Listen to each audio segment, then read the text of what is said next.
हम पूछते हैं कि जो धरना रोड के ऊपर लगाया हुआ है इसका मसला क्या है, क्या नहीं है, अस्पताल की वजह से क्या मसला आ रहा है, ये हमें क्या ये मसला हमारा ये है। हमारा पेशेंट आज से 2 दिन पहले हमने एडमिट किया था मेमन मेडिकल इंस्टीट्यूट में। इन्होंने इसका ऑपरेशन किया। ऑपरेशन करने के बाद जब इसके हाथ से केस आउट हो गया तो उन्होंने पेशेंट उठा के बाहर फेंक दिया, भाई हम नहीं करेंगे। जब इनको ऑपरेशन करना ही नहीं था तो पेशेंट एडमिट क्यों किया। फिर जब हमने बाहर बैठे हमने इनसे पूछा भाई वजह क्या है, हमें बाहर क्यों निकाला है, हमारे पेशेंट को बाहर रखा क्यों है, किस बुनियाद पे। और आप इतना बड़ा ट्रस्ट है, इतने बड़े डॉक्टर हैं, इतने आप माशाल्लाह सीनियर डॉक्टर हैं, वजह क्या है। तो हमें अंदर से जो इन्फॉर्मेशन मिली वो ये मिली कि कुछ अरसा पहले एक मासूम मीसम अब्बास का कोई केस हुआ था। उसमें हमारे ये जो इकबाल साहब हैं उसके जो बेटे हैं आगा शाहजमान, वो गवाह हैं उस केस में। तो इन्होंने उस बुनियाद पे कि आप उस केस में गवाह हो कोर्ट में, ये आपके वालिद साहब हैं, आप हमें कोर्ट में जलील करते हो, हमें घसीटते हो, हम आपका ट्रीटमेंट नहीं करेंगे। इन्होंने अपनी ज़ाती झगड़े, ज़ाती अपने एक मसले के लिए एक जीती जागती जान जो है उसको उठा के बाहर फेंक दिया। कल को इस पेशेंट को कुछ हो जाता है उसका ज़िम्मेदार ये मेमन इंतज़ामिया है। तो आपके जो मसले मसाइल है, जो भी इशू है आगा शाहजमान से, इस हमारे जो है पेशेंट का क्या कसूर है इसमें जो आपने उठा के बाहर फेंक दिया है। हमारा मुतालबा ये है और हम जो यहाँ बैठे हैं वो बैठे इस मसले के लिए हैं कि हमारे पेशेंट को आप जितना जल्दी हो सके वो ट्रीट करो। उसका ऑपरेशन जो आपने, अब ये बोलते हैं कि आप पेशेंट को ले जाओ दूसरे हॉस्पिटल। भाई आपने रिपोर्टें आपने बनाई हैं, ट्रीटमेंट आपने किए हैं, ऑपरेशन आपने किया है, हम दूसरे हॉस्पिटल कैसे जाएँ। या जब आपको वहाँ भेजना था आप अपने पास रखते ही नहीं, शुरू में आप हमें पहले भेज देते। सब कुछ करने के बाद उठा के बाहर फेंक दिया। आप बोलते हो कहीं और जाओ, कहीं और हम किस बुनियाद पे जाएं, कैसे जाएं। रिपोर्टें आपकी हैं, सारे केस को पता आपका है, केस को हैंडल आपने किया है। अब ये हालत है, पेशेंट की कंडीशन है, इस धूप में, इस गर्मी में बाहर बैठे, इस कंडीशन में पेशेंट को अंदर होना चाहिए एसी में ये खुद बैठे, ये इनकी बाप की जागीर है। ये हॉस्पिटल हमारे लिए, हम मरीज़ों के लिए, हम आवामों के लिए। हमें ये लोग ट्रीटमेंट नहीं देंगे तो हॉस्पिटल बंद कर दें, फिर ये अपना घर बना दे, इसको बंगला बना दे। तो कहने का मकसद हमारा ये है, पेशेंट जो बाहर बैठा है, सब बातें हो जाएंगी, बातें बातों से बनती हैं। इसको तो आप ट्रीट दो, इसका तो आप ट्रीटमेंट लो, इसका तो इलाज करो। इसको कुछ हो जाए उसका ज़िम्मेदार कौन है, यही है ज़िम्मेदार।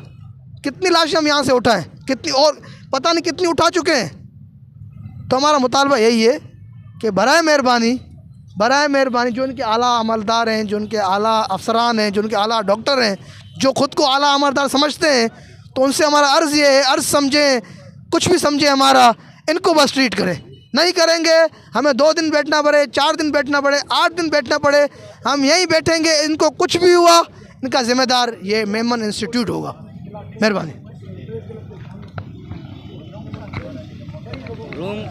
अज जो है असा आज जो है हम यहाँ खड़ा हुए मेमन अस्पताल के सामने, यहाँ जो है धरना दिया गया हुआ है। तो मेरे ख्याल से कोई मरीज़ भी बाहर है, तो इसका रिपोर्ट जो है हम इससे पूछेंगे, हमें बताएंगे आगे। तो ये हमें मज़ीद क्या बता रहे हैं, ये जो मेमन के सामने गेट के सामने धरना लगा के बैठा हुए हैं। जी अस्सलाम वालेकुम भाई, मैं इंतहाई आपका शुक्रगुज़ार हूँ जो इस वक्त आप हमारे इस मुश्किल घड़ी में आप हमारे साथ आएँ।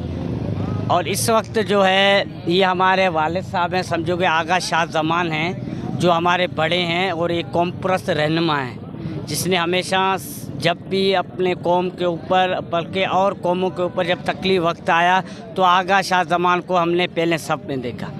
उसके बाद कुछ दिनों से ये जो उसका वालिद साहब है उनका मुसलसल इलाज चल रहा था। इसका पाँव भी मेमन वालों ने जो है काटा है। उसके बाद इलाज चलता रहा, फिर हम पेमेंट उसको करते रहें। फिर उनके बाद जो है इन्होंने बोला है कि फ़लाने हॉस्पिटल में ले जाओ, इधर ले जाओ। आज इनको जो है मुसलसल बाहर निकाल दिया। तो हमने इंतज़ामिया से बात किया कि भाई आपने इसको बाहर निकाला, किस हाल में हम इसको घर ले जाएं या और हॉस्पिटल में ले जाएं। जब हमने पेमेंट भी दिया, हर चीज़ें आपको दी हैं, तो आपको चाहिए कि हम जो है हमारा इधर बंदे का जो इलाज है वो किया जाए। इलाज के बाद जब सही होगा तो हम खुद ही ले जाएंगे घर पे। तो इन्होंने जो है हमें बाहर धक्के दिए, हमारे लोगों से बदतमीज़ी की। हमारी मरकज़ी रहनुमा जो है आगा शाहजमान जो हमारे बड़ों से हैं, उनसे जो है उन्होंने इंतज़ामिया ने बदतमीज़ी की। लेकिन मैं आपकी तवज्जो से ये बताना चाहता हूँ इसके पहले भी हमने कहा है कि अगर कुछ भी हमारे बंदे को हुआ, इसका ज़िम्मेदार यहाँ का इंतज़ामिया होगा और यहाँ का मेमन होगा। और हमारा जो है मुतालबा इस वक्त ये है कि इसको फौरी तौर जो है चाचे का इलाज किया जाए। अगर इलाज नहीं हुआ, इस रोड पे हम जब तक हमारे जान में सांस है, जब तक हम यहाँ खड़े रहेंगे। और हमारा मुतालबा ये है, हम जब किसी भी सूरत से, उसके बाद आगा शाह ज़मान को जो है मुख्तलिफ़ जगहों से धमकियाँ भी आएँ, अगर आगा शाह ज़मान को या यहाँ के किसी भी बंदे को कुछ भी हुआ, उसका ज़िम्मेदार इंतज़ामिया है। उससे पहले मेमन, हम यहाँ के मकामी लोग हैं, मेमन मुसलसल यहाँ दादागिरी कर रहे हैं। कुछ टाइम पहले जब मेरा यहाँ मेमन में आना हुआ तो मेरा जो है हाथ ये जो है ज़ोर से निकल गया। उसके बाद जब हमने पेमेंट भी किए, हर चीज़ भी किया, लेकिन इन्होंने जो है दादागिरी की, आप मेरे हाथ देख सकते हैं इस वक्त जो है अपने जगह में बैठा हुआ, लेकिन ये टेढ़ा है, इसलिए कि ये एक कारोबार बना हुआ, कारोबार का मशीन है। उसके बाद हमारा एक लेडीज़ यहाँ था, उसको भी इस तरीके से पैसों के चक्कर में बेचारी को मार दिया। हालांकि उसका जो है कल एक दिन मारा, दूसरे दिन उसकी मंगनी थी। इसलिए ये मेमन की जो दादागिरी है, गुंडागर्दी है, ये काबिल बर्दाश्त नहीं है और हम इस वाक़े की सख्त लफ्ज़ों में मज़म्मत करते हैं। और डॉक्टरों की लापरवाही, और ये जो है डॉक्टरों की लापरवाही की वजह से आज हम इस रोड पे खड़े हुए हैं और जब तक हम खड़े रहेंगे, जब तक इनका इलाज नहीं होगा। ये हमारे साथ मौजूद था रमज़ान कपूर साहब। तो ये मरीज़ की हालत है, आपको दिखाई दे रहा है, ये देख लें। ये मेमन अस्पताल की तरफ जो है हम बिल्कुल उसके सामने, गेट के सामने। तो मज़ीद आपको इंशाल्लाह